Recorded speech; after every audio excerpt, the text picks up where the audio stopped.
Can I go ahead? You can go ahead. Thank you so much. Okay, so our company is called The Art of Storytelling, and we work with businesses to create authentic, believable, trustworthy video stories that help them connect with their audiences and build relationships with their brand. So our goal is to be the top provider of corporate video and photography. A little bit about who we are. James and I have both been in this business for a long time. We have over 20 years business experience in one form or the other. I handle all the clients, any kind of client-facing work is what I do, and James and his team do all the behind-the-scenes creativity. They do all the film,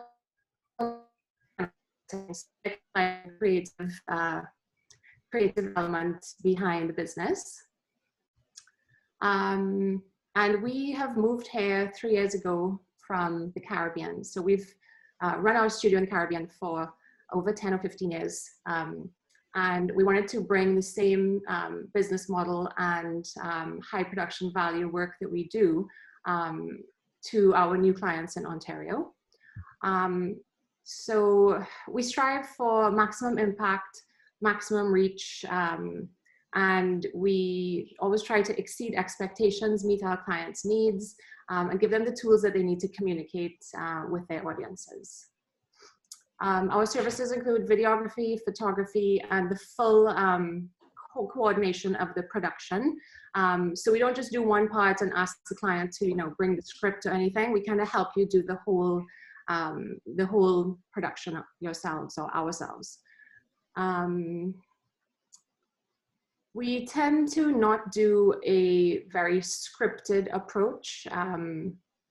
We do a more conversational, authentic story approach. So we always go for natural stories, real stories, passionate conversations that we take and we edit into nice, short, powerful edits that reflect actual feelings and really creates a connection between the viewers and the subjects. I'd let James tell us briefly about the type of equipment he likes to use and why he likes to use it. So yeah, I was just thinking while Miranda was talking there about what we do. When we started this out, we did a lot of work for oil and gas, where we would go offshore and shoot stuff in difficult to reach locations. Fast forward 20 years later, I think one of the most recent things I've done was be out at the hospital filming, how do you get into their new assessment center? And it was windy and rainy, all of this kind of stuff. So, my equipment choice has always been stuff that I know for sure can take a beating. It can rain on it, and it can, just get left on the side of the road while we do something else and come back to it. So that's really our first choice, is stuff that can get to the shots that you can't get when you can't get to them. Otherwise, it's DSLRs, so the shot we do for video looks exactly the same as the shot we do for photography. So, yeah. Okay, so I think now we're going to share our screen and get into the actual why and what it is that we do. It's not, I don't think the screen, is the screen sharing yet, Christine? No. Okay, you have to, we just have to go back to Zoom. So you have to allow us to share that screen? Yeah, it's saying disabled. Okay, so I'm going to cancel the spotlight. I'm going over to you. Stop. Okay, I guess if you don't mind, I'm going to make you host, and if you could start recording again. I'm not sure. Oh, no, it's still recording. Okay, so do you see a message now? Yeah. Okay, perfect. Thank you. Alrighty, here we go. Okay. All right, so this is us. All right, so why are we even talking about using video? I think everyone who's here on this call knows how important it is. You can see from the statistics that it keeps going up every year. More people watch videos, more people prefer videos, more businesses are using videos in marketing. and it increases exponentially every year. And there are so many new ways that videos are being used by all generations of people. And if you think about the very young people, like my kids, teenagers that are using TikTok all the time, they're pretty much only consuming video. So I think all of us need to kind of get on the ball and realize that this is no longer an option, but it's more of a requirement. And so the one thing I wanted to point out is that viewers retain more of a message when they watch it through video. They build a relationship with the presenter when they watch a video. I'll go next slide. So, so why do people retain 95% of a message in a video? And the answer is that humans are programmed to listen to stories. Part of their brain actually tunes into the stories, and that's what helps you retain what has been said. What is a story that you told recently? You can actually recall most of it pretty well compared to if someone just sent you like a note or if you read it somewhere. It actually helps you to form an emotional bond with the person telling the story and develop the trust and respect for the brand. And that's really what we try to do. Is we're trying to create stories that people want to share, not ads that people want to skip. So that's kind of what you need to keep in mind is, are you giving an advertising message or are you creating a story that people want to hear? And you can see the kind of setup, how we position the subject in the camera.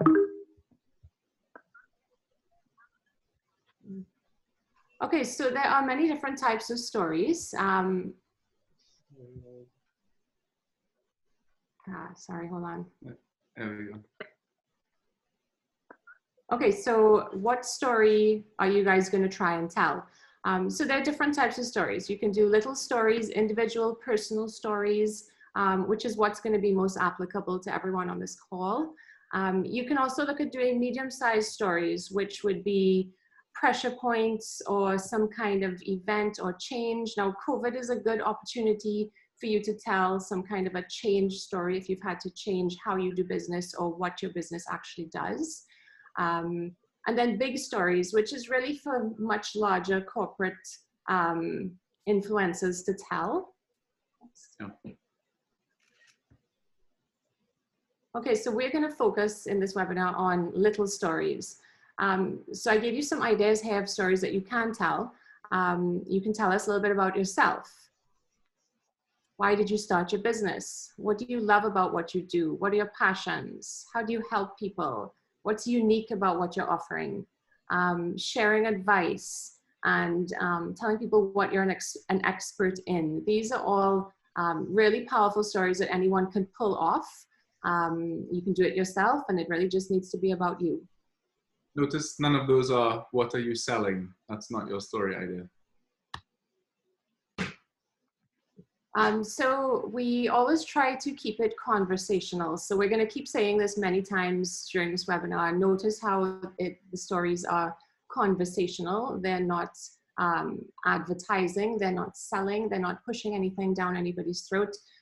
We're letting people listen to your story and form an opinion about your brand and your service themselves. So we're trying to show rather than tell. We seldom script our stories. So if we're going to go and do an interview like with, say, Graham here from Fiddlefoot Farm, we would never tell him exactly what to say. We would maybe create a series of questions that pull out different ideas and thoughts. But we always leave it up to the person to create their own language and say their own words. And I think James wants to say something about how Graham is positioned here with the camera. Sure, yeah, I chose this one, you know, specifically. This is not your typical shot that you would think of if you were going to do an explainer video, you know, because you go online, you see a lot of those, and it's, you know, they're at their desk, they've got a wall behind them, and, you know, maybe they're talking to someone off camera like that. Yeah. This is more realistic. You know, he really is doing what he does every day, just talking to people.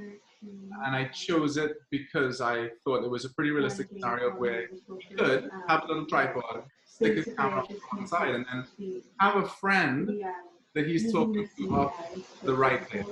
And that's what's key. That's where, you know, you look at this now. He's not speaking to me. He's not selling me anything. I've kind of almost stumbled upon this situation, and I'm learning, you know, fly on the wall, talking to somebody, and it's way more engaging than a salesperson, you know, looking straight at me, talking straight to me, trying to sell me. To interrupt you, James, Yeah. could you all please make sure you're on mute?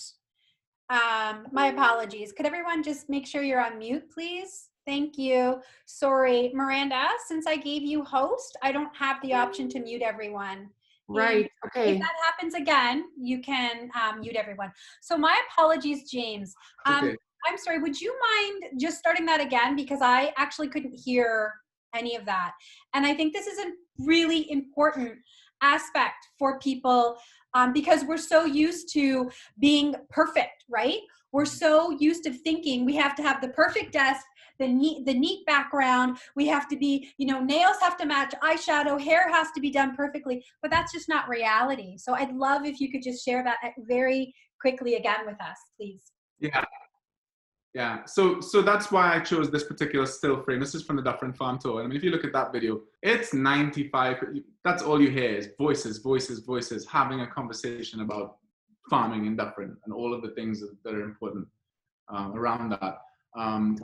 So, you know, he could very well, if he was doing this on his own or with a friend, he could have his phone or any camera just off to the side like that on a little tripod.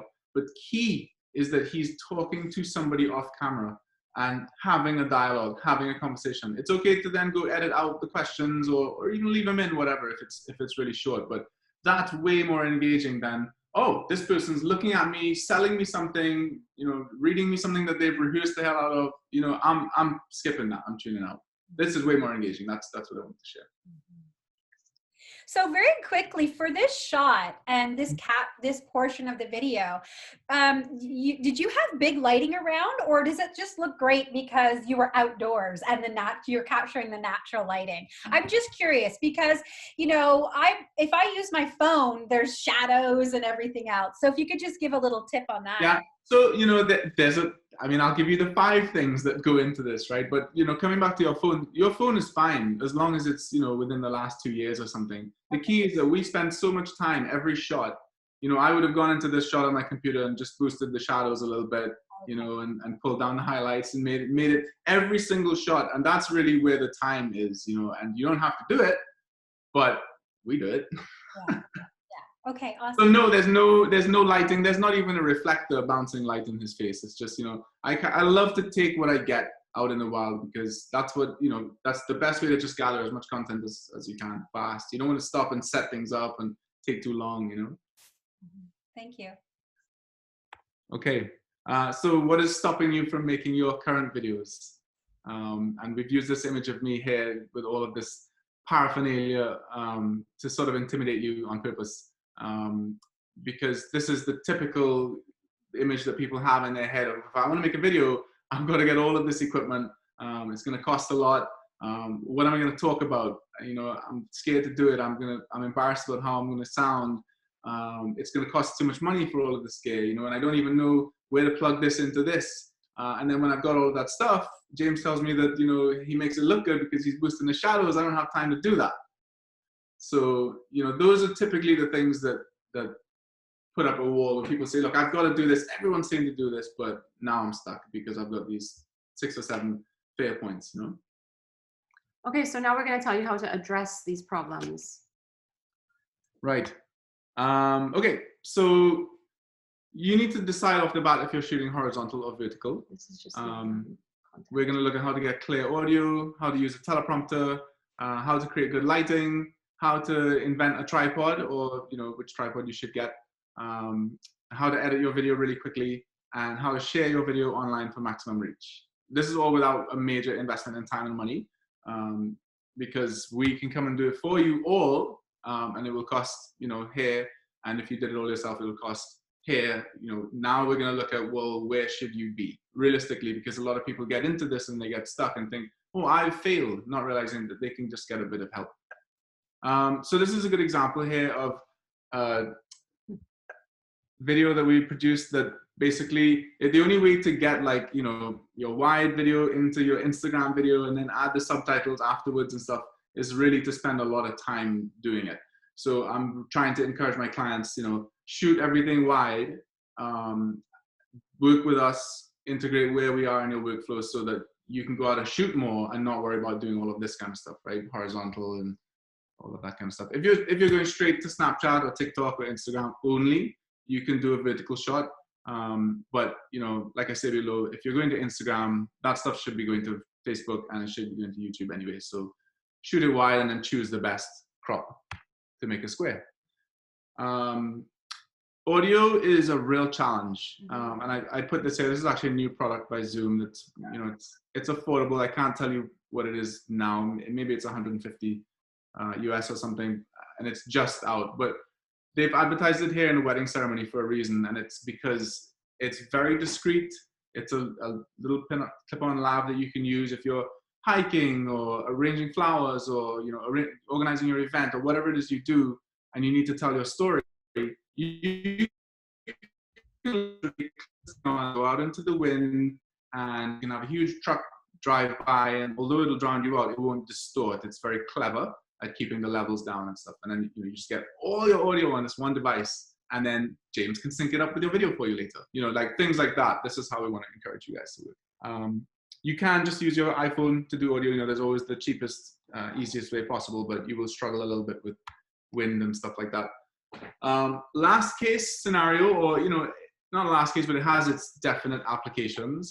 Teleprompters are hugely useful, especially starting out. Somebody was just giving Miranda the story of going live for the first time and it not going how they expected for technical reasons, which is different. But there are these reasons too, where you end your video and you go, oh my goodness, I didn't remember to give anyone my website, right?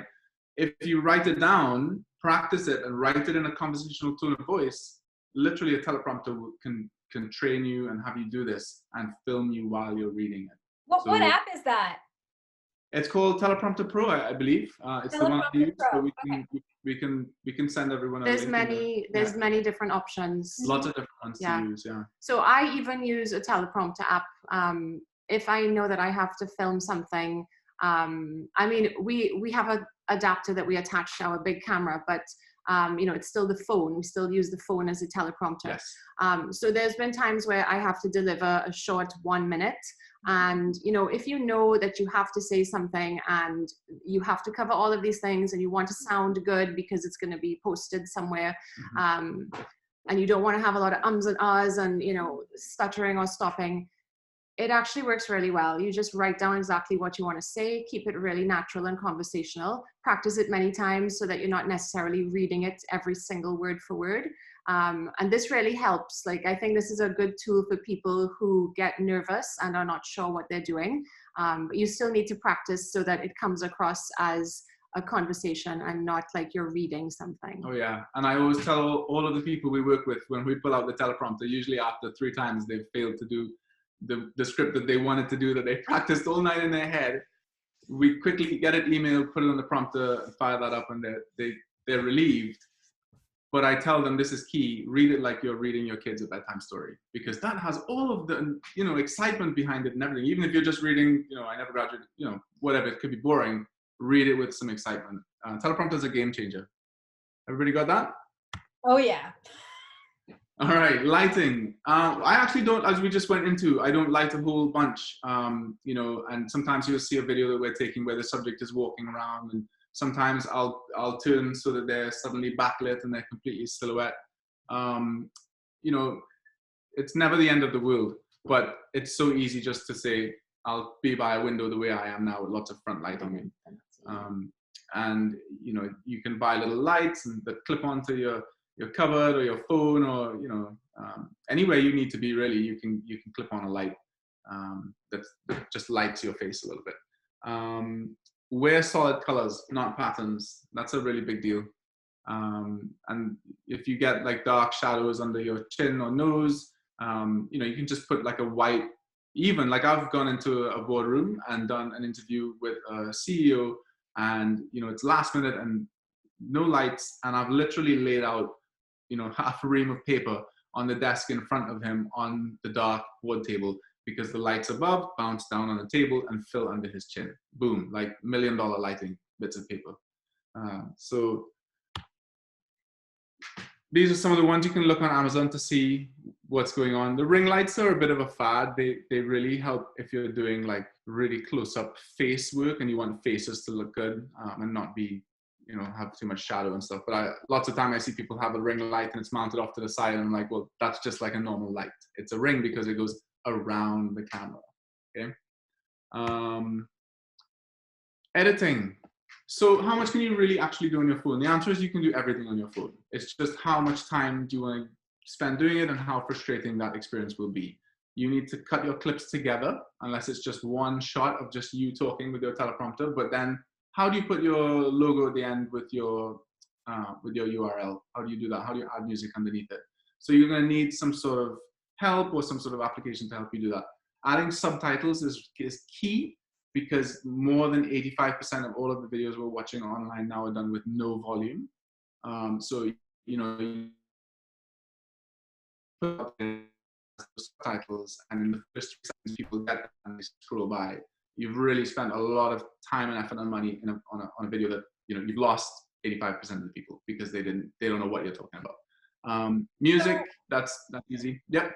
So I'm sorry, are you suggesting that Adobe Premiere Rush does all these things? And yeah.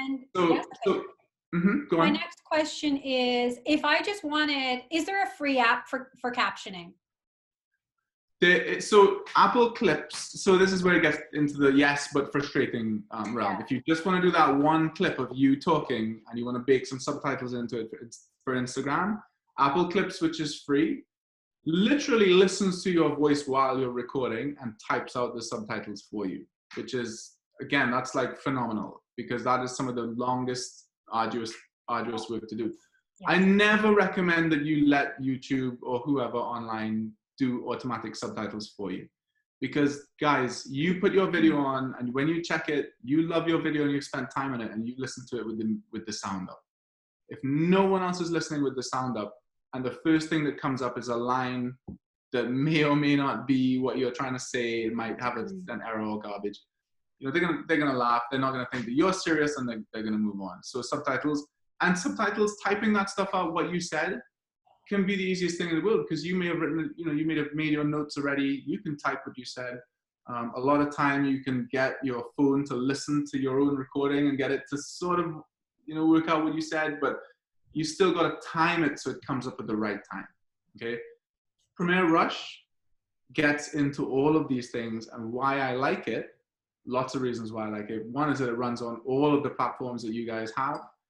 The second big reason is that we can open the Premiere Rush file. So if you start a project and you go, hey, I've been running this and now I want to turn this into a documentary about my passion or whatever. Here you go, James, here's the file. We take it and we run with it. The third reason I love it is because it's, you know, it's $10 a month. And I think that free is good, but $10 a month is, you know, that's what people are paying for Dropbox. That's what, you know, people are paying for Disney. And I think that you should invest in a good tool that will, you know, integrate with a company such as ours to get your workflow, like where James, I've learned 50% of this program. I can almost do my video. Can you help me just do the subtitles and color corrected? No problem. So that's why we like Adobe Rush. So we kind of get out of the creating of the video into sharing your video. I don't know if it's worth sticking a pin there and asking questions, or do you want to jump into? Or does anyone have any questions that they want to go over at this point? I'll pop into the chat and see what's there.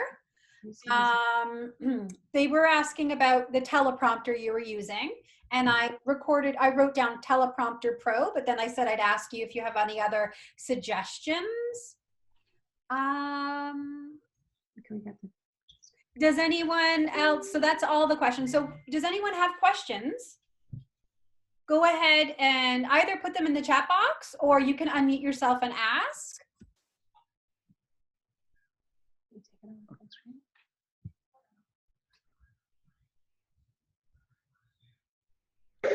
So can I ask a question? When you were talking about the subtitles, I have a small built-in problem, which is my accent.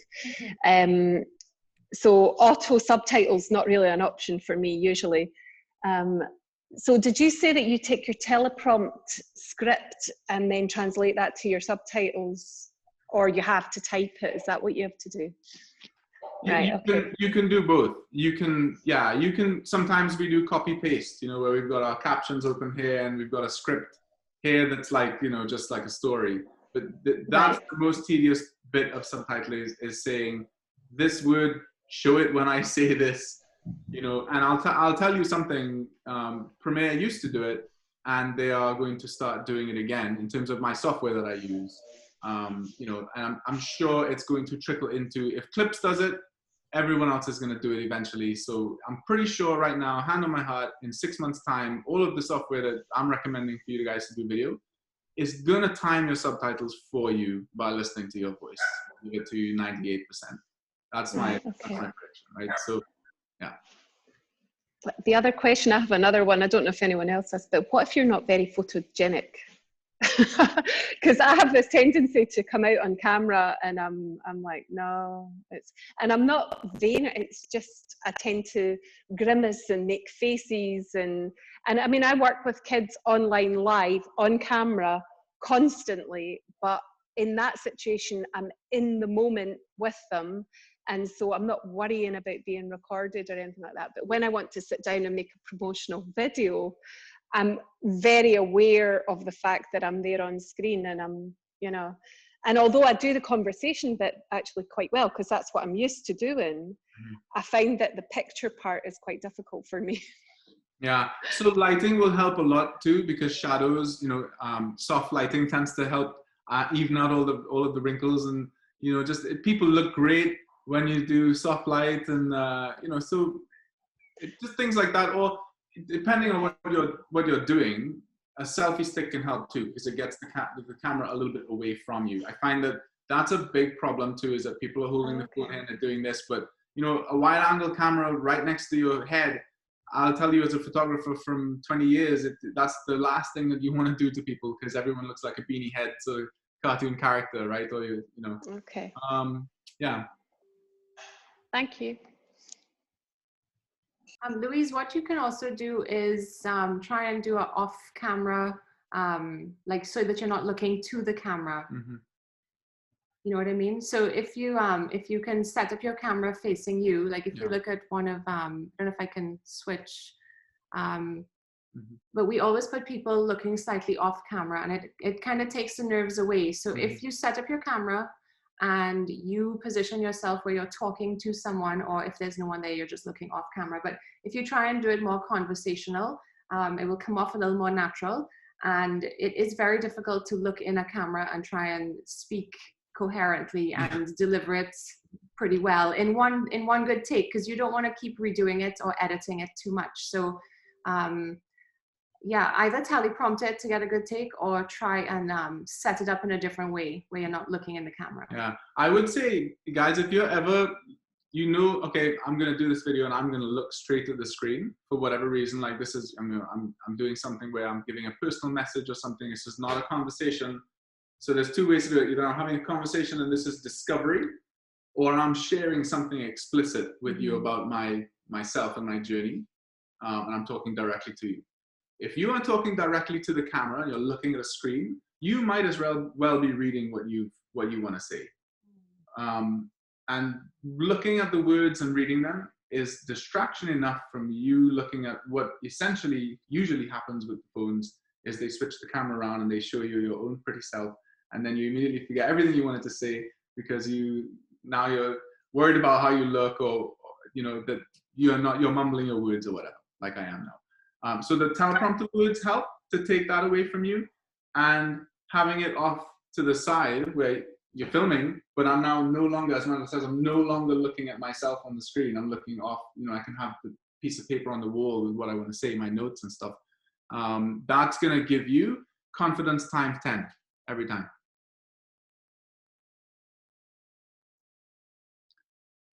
Any other questions before we get into how to share this stuff?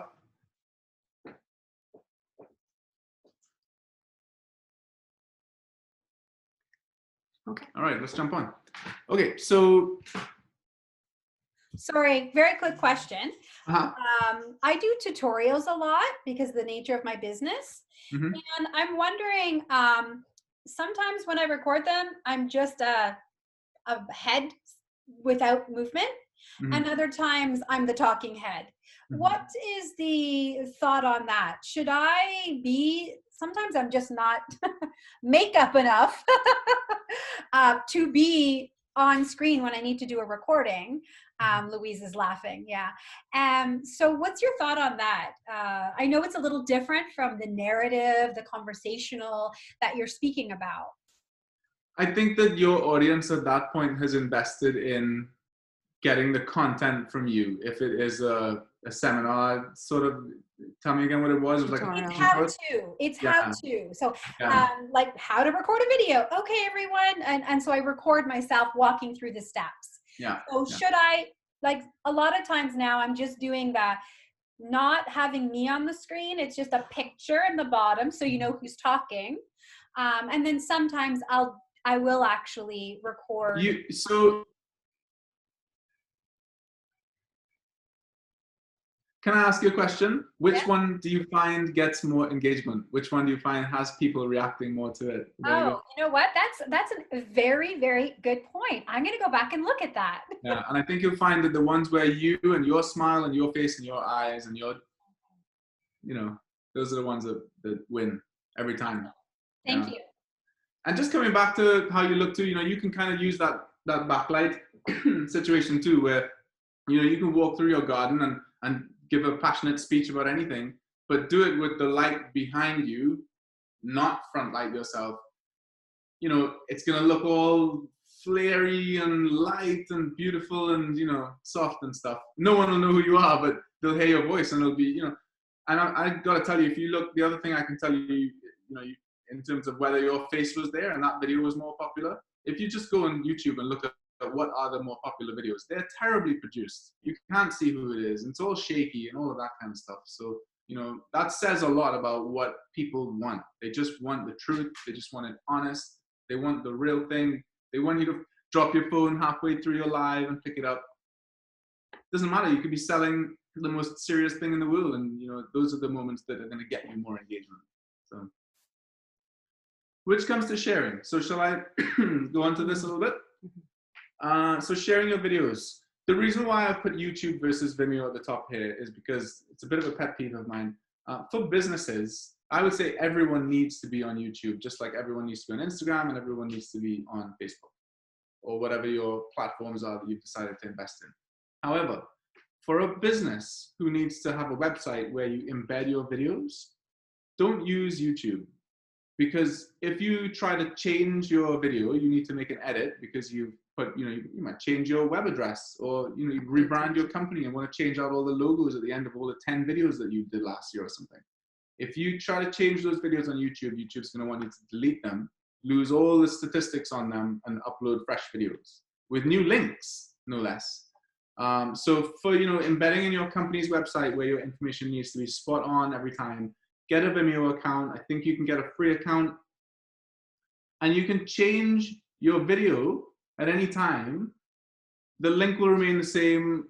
The analytics on it will remain the same. And what I like about having those two platforms, YouTube and Vimeo, is if you use Vimeo to do all of your official company website embedding stuff, you can always go and look at your Vimeo statistics and know, oh, hey, this is my website performance separately to just social discovery. Does everyone get how we can? Can I just summarize what I think I heard you say? Yeah.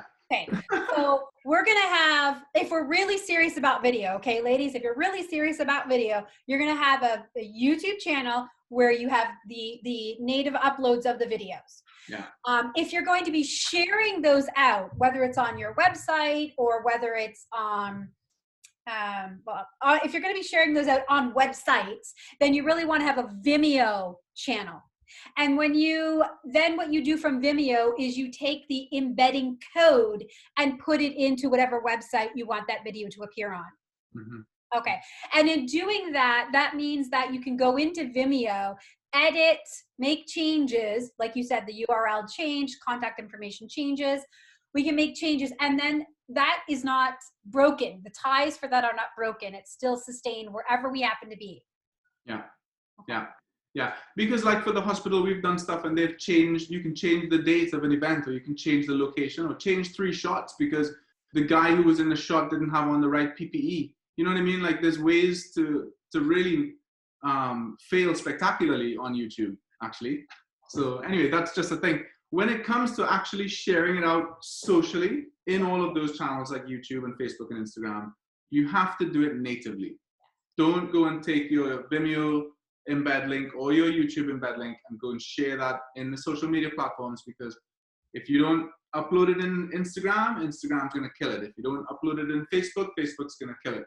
And by kill it, I mean they're just not going to show it to anyone because they don't want people clicking and jumping off the platform. I think by now people kind of get that. It's a lot more work. And again, this is why you might want to focus on, I've got my camera, I'm going to shoot my content, and I'm about how to do all of this stuff, because I'm starting to see where I can go live to Instagram myself, yay! But now I can't, you know, how am I getting this video into these other platforms? How am I doing the subtitles so they appear only when the volume's down, etc., etc.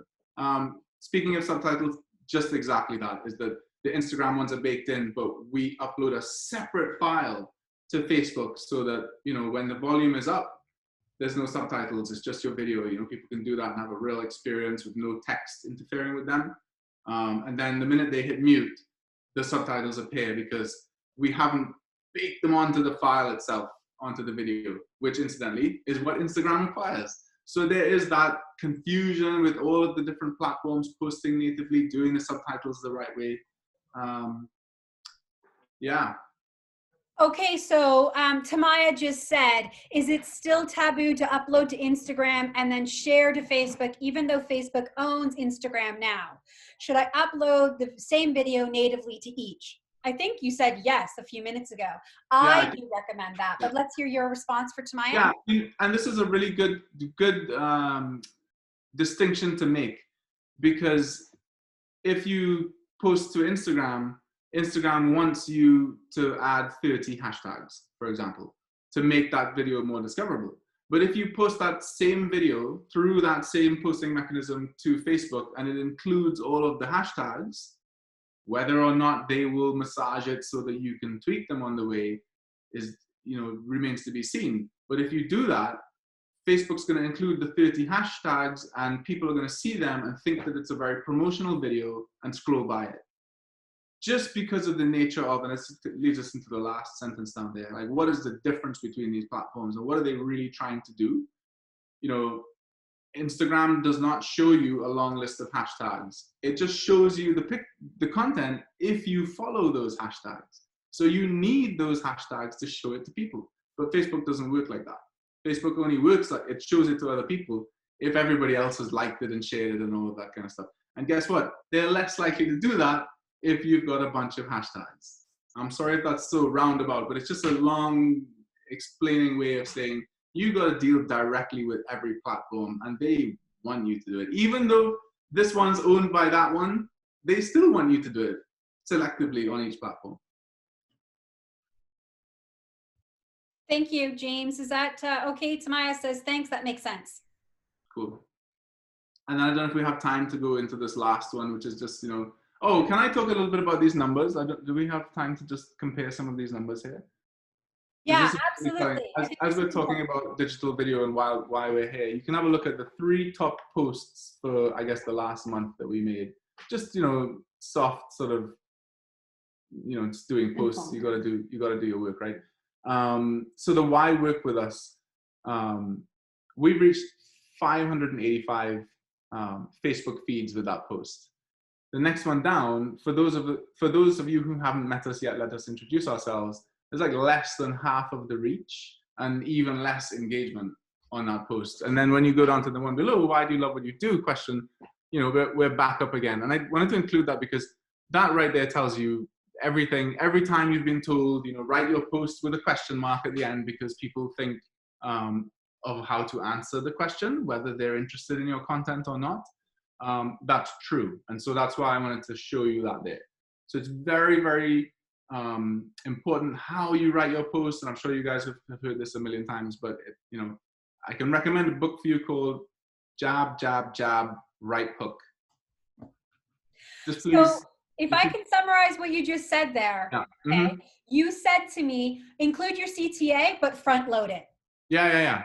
Okay. Yeah. Thank you. Yeah. So Steve, what he's saying is he asked the question at the very beginning. He's engaging his audience at the very beginning. Yeah. So let's move on from those photo posts to this video of Miranda that I put below here. And if you go down to the bottom, is my mouse showing you anything here? I wiggle my mouse around. So at the bottom it says estimated reach 713 people. So again, we didn't boost this, we just threw it out there, just like those other 3 posts on top.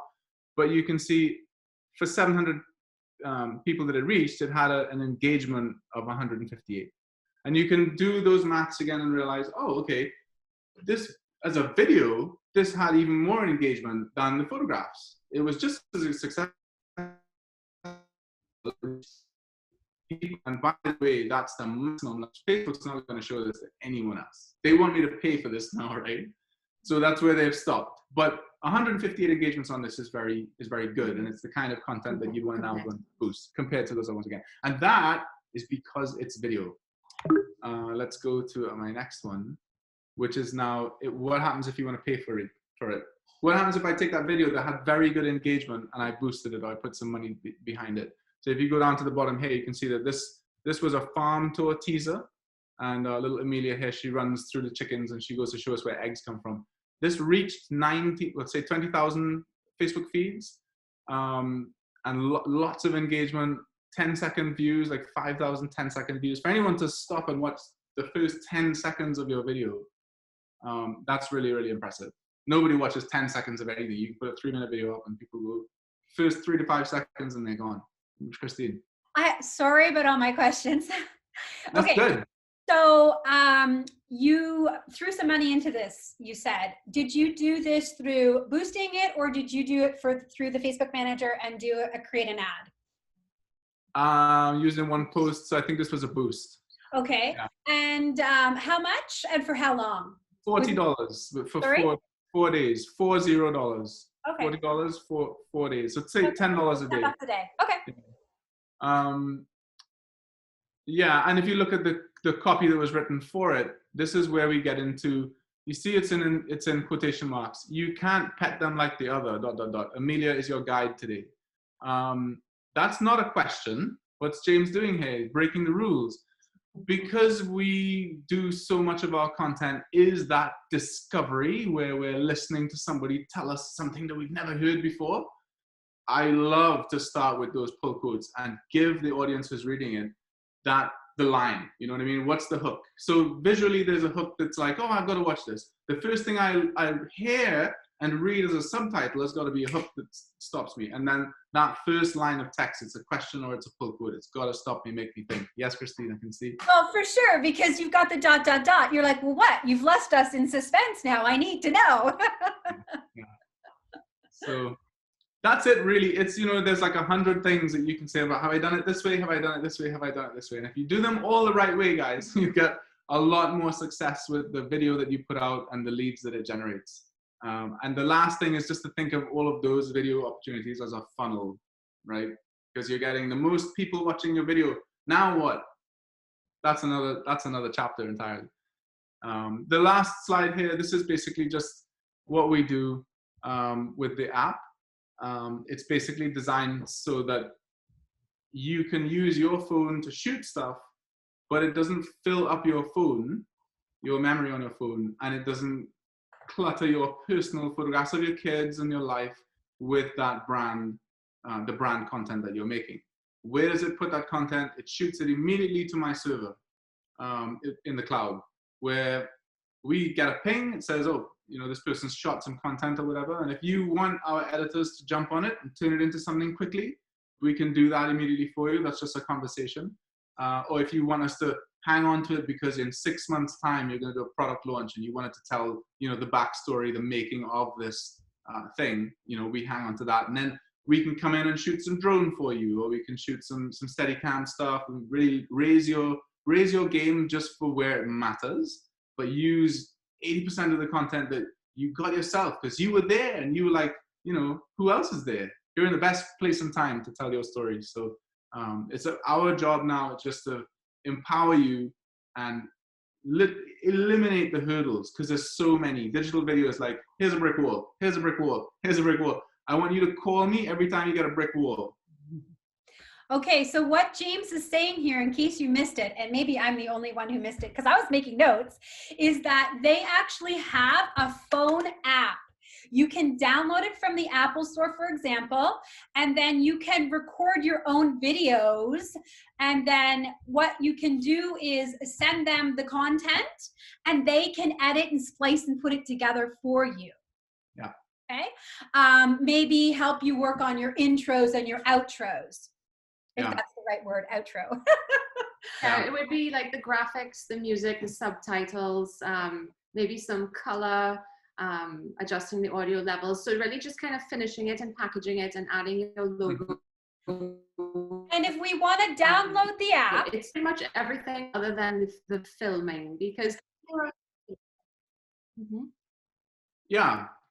And if we want to download the app, there's no cost to download the app. No.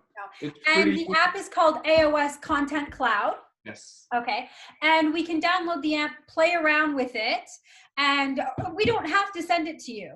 Is there advantages to using this app to record our own video?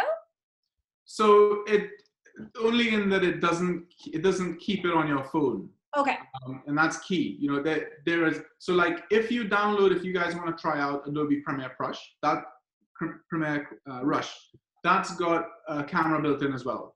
Okay. And that puts the content that you shoot back into your phone's library. So if you're just going to do one or two things, you want to mess around with it and put it out yourself, there's that route. If you know you're going to be shooting, you know, you're having an event, which is not happening now, but you want to do a bunch of explainer videos. You know, my physiotherapist, she's like, oh, you know, the rent is so high, but I need parking and all of this kind of stuff. And I'm just, you know, I'm lying on the table, whatever. And I'm thinking to myself, but you can have 3 models, 3 cameras in here set up yourself, and you could talk passionately about what you believe in, which is helping people physically, and you could stream this, and I guarantee she will make more profit.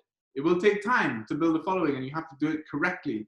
But this, guys, you know, you do that, now your market is no longer the Mississauga or whatever. It's the world. And, you know, everyone's got enough to share, I think, that's important. That will absolutely. So James and Miranda, I'm wondering, does your company offer discovery calls? For example, let's say we got lots of life coaches here today. Let's say I'm a life coach and I want to figure out how to get the word out outside of my little town.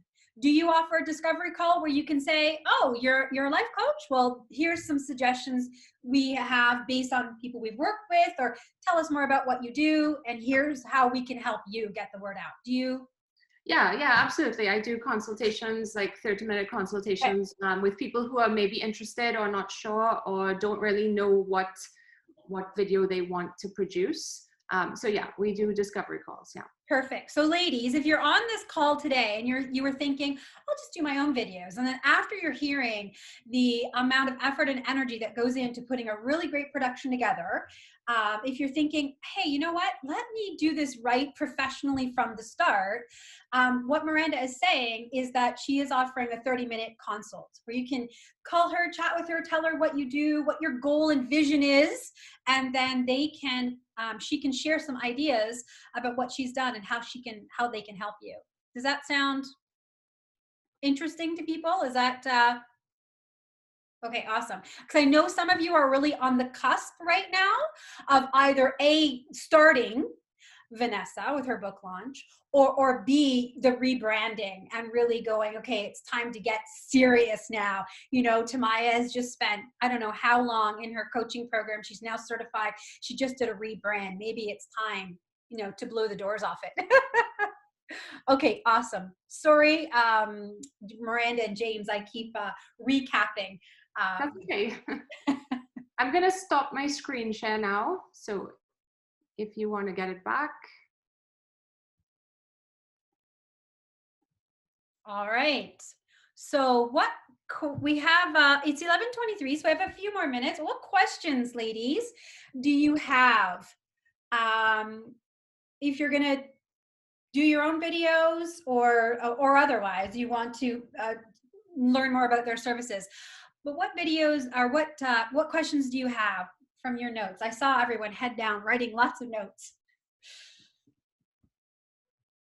Can I ask a question? Has anyone filmed and edited a video themselves? So not just filmed, but added on your name, title, your logo at the end, did a little actual editing, like cutting and adjusting clips or adding some other like supporting shots to your video. Has anyone actually gone through the whole process and is able to do it? Yeah, I see Carolyn says yeah.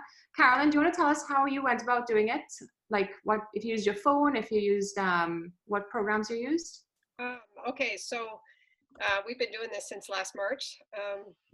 We're using, I often use QuickTime, but sometimes I use my iPhone. We are putting it in OBS. We are using iMovie to edit. Not that it's easy and not that I'm good at it, but we're doing pretty cool stuff. So it's time consuming, it really is. But are you said OBS? You're doing live streaming, right? Yes. Okay. Yeah.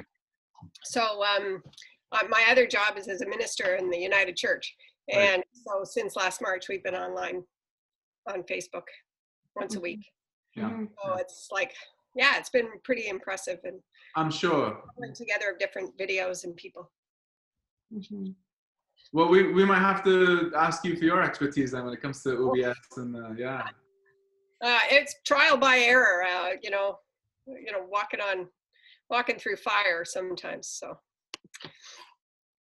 Yeah. Well done. Well done. So everyone else who's using iMovie, is there any sticking point in iMovie? Any kind of part that you can't get past? Like, is it the subtitles, or is it adding other clips, or adding your like music if you're doing music? What are the sticking points? Oh, I have a quick question with regard to iMovie. Do you have any good suggestions on where we can download free music clips? I'm just using what's built in right now, and it's the same boring 3. Yeah. So we have an account with it's called Envato, right? Where you can go and buy. I mean, Envato, you can buy like website code or WordPress templates or Photoshop templates or whatever. But there's a subscription package called Elements. So it's elements.envato.com. I think we maybe pay Elements the other way around. Elements.envato.com. And Envato, is it INV? It's ENVATO. Envato. Envato. Yeah. So it's like it's kind of like Shutterstock as well. So it will have photos and video clips. And once you have a subscription, you can download. It also has music. That's what we're using. The reason why I suggested too is because like we've done a lot of video where we've done like really serious productions on bio food, genetically modified organisms, for example. Well, where am I going to get all of the shots of the close-up with the syringe injecting the thing and the crops being dusted and stuff?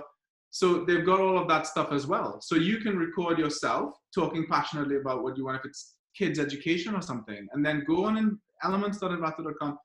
Just look in the stock video, look in the stock photos, look in the music, and see what supports your mission. You're not cheating. That's what everyone does. That's how TV gets out there, fast, cheap. So, yeah. But it's not free. Yeah. It's not a free. Not free, but again, free will only take you so far as you. Yeah. Awesome. Anybody else with any questions for Miranda and James? I'm looking in the chat. I don't see anything else new come up there. Well, someone said it's chickens. I don't have fun chickens. Yeah. Carolyn, and that's the challenge. That's always going to be the challenge. Where you have your message and what you're trying to ultimately sell. You know that. That's at the end of the funnel. The chickens definitely at the beginning. So think of what you can how you can build. Even if they don't matter to the message, right? Just have chickens. Yeah. I mean, Geico, right? I'm pretty sure when they said, oh no, here we go again, another insurance company, what on earth shall we do? And someone said, let's have a gecko voice the whole thing.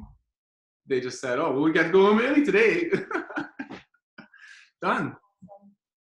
So does anybody still feel overwhelmed, like they still can't, like is anything still holding you back? Because we did cover, you know, you can buy a microphone, you can buy a little light, you can use a teleprompter.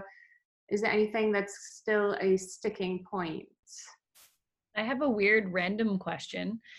So I'm used to filming like the regular, the upright. And I know when I did some video work, it was like, do the landscape, you have to do the landscape. But a lot of the stuff that I do, I'm doing the speaking to the camera thing. So it's hilarious because then your camera is over here. So then it's like, then you look like you're like wonky eyed because you're not looking, you know what I mean? So I know you guys were saying to like speak off camera. I think that's a super cool tip. But then how do you like connect with your audience? You know what I mean? Like when you're supposed to be doing this and then you're like, oh, wait, it's over here. It's so weird. Yeah, so it depends on what the message is going to be, you know.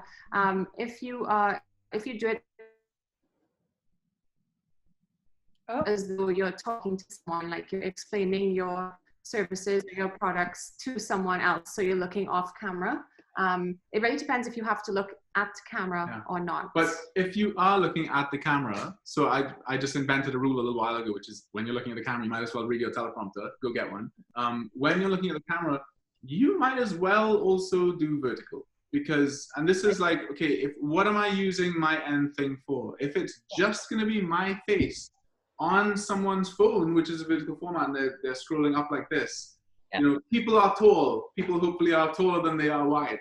And so I would say that's fine. If you knew that you wanted to take that and edit it into something else as a conversation, you'd want to be looking at someone else having a conversation. And now it's this wide. I want to see what environment you're in because that tells me about you. So yeah, you'll get the hang of it. And if you are going to do that front on one, look at Apple Clips, just because it will type the live subtitles for you. And I want to add, this is the only app that is timing them for you as you speak automatically at the moment for free. I don't know if any of you were around, but we used to, when we could do in-person stuff, we used to go to Apple about once a month to do free group training with them. One of the gals in the group works there, and she would invite us in before or just at the beginning when the store opened. And one of our training sessions was clips. Yeah, great. Yeah, it'll only take you so far. Yeah. But where it takes you is pretty cool. Yeah, for sure. Awesome, thank you. And just, you know, mentioning the Apple sort of lessons, that's something that we're probably going to be pushing in 2021, is being able to have a more structured format to exactly this. My mission would be to work on real projects with you guys. So whilst this is all great for general use, you know, I reckon if you could, like, look, right now I want to develop my app, and I'm thinking of learning to develop in this programming language called C#. And I'm looking for a tutor who's going to teach me how to do it on my own app project, because I don't want to learn and then apply. Wouldn't it be great if you had a video project and you called me up and I said, great, I'm going to teach you how to produce your own video and edit your own video and share your own video, best practices from top to bottom. But at the end of it, you have your own personal story video. Okay, awesome, James. Set it up and send us the link. Fun. Right? Who's into that? Yeah. Yes. Great. Okay. Thank you so much for your time. Let's go. One more question. Christina had her hand up a moment ago. Christina, did you still have a question? Yes, I wanted to ask, you've been talking about Apple, but is there anything for Android? I'm an Android user. Yeah. So I would like to know if there's such a thing that is for Apple, if from what you know, for Android as well. So first of all, our app does run on Android. So if you are just going to shoot your content and have us do everything else, that'll work fine and you can download it. The alternatives in terms of software to use, Adobe Premiere Rush, $10 a month but it runs on everything. And again, if you start using your Android phone and you shoot a project, I can get that project and take it all the way for you if that's what you need. And I'm in a Mac environment. So I do love Rush. If you want to go free on Android, I don't know. I'll have to look it up specifically and get back to you. Okay, no worries. That's fine. Thank you for All right. Well, thank you so very much. It's 11:33. Out of respect for everyone's time, we do have to close up. I have shared Miranda's information in our event and all over the place. So definitely please follow up with Miranda and James if you have any more questions, if you want to engage them in a free consult, or if you perhaps want to work with them to create your own video. Definitely take a look at their app as well if you are thinking that you want to work with professionals for the end portion, which is all the editing and the stuff that takes a really long time. So thank you everyone so much for joining us today. Before you leave, can I just get you to come on camera and give me a big smile? I'd love to take your picture and share that with our group. Thank you, guys. I'm running because I've got to go. He has to run. Thanks. Thank you very much. All right. So I'm going to say 1, 2, 3, smile. Everybody's going to get ready and smile into the camera. 1, 2, 3, smile. Excellent.